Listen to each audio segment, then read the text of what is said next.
હું તો ખાલી કર્મમાં માનું છું. કાના તારી દ્વારિકા દિલમાં વસી ગઈ, હું તો મારા વાલીડા તમારી બની ગઈ. એ મન મક્કમ કરીને મારી વાત સાંભળજે.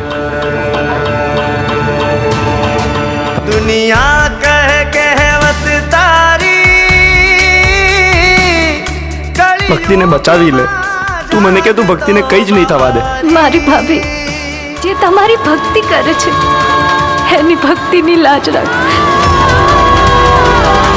યશ, હવે તમારે આ બીજ ભરવા રણુજા જવું પડશે અને આપણી માંદા પૂરી કરવી પડશે.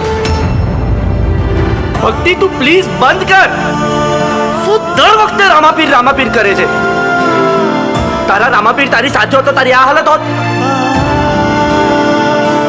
એક વાત પૂછું, બટ તમે અચાનક આવ્યા ક્યાંથી? કેમ? તે ભગવાનને યાદ કર્યા હતા ને? તો રામાધણી એના ભક્તોની મદદ કરવા માટે કોઈ પણ સ્વરૂપે પહોંચી જ જાય છે. વેલાયા વજો મારા રણુજાનારા.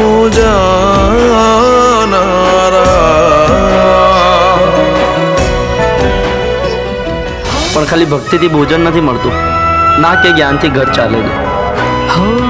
ભોજન ફક્ત શરીર માટે હોય છે દીકરા, મારા ચિતડાના ચો જ્યારે ભક્તિ આત્મા માટે હોય છે. જોને તૂટશે યાદો,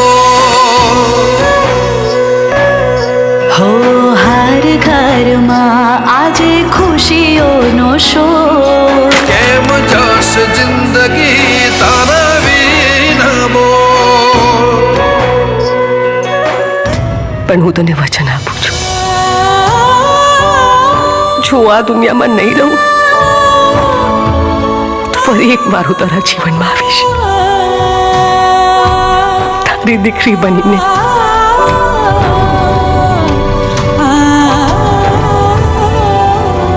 માણસના જીવનમાં દુઃખ આવે તો એ દુઃખ પહાડ જેવું લાગે છે.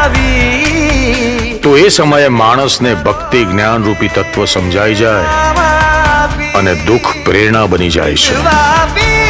જેમ જેમ મનુષ્ય ભવની નજીક જતો જાય છે તેમ તેમ તેને શાંતિનો અહેસાસ થાય છે.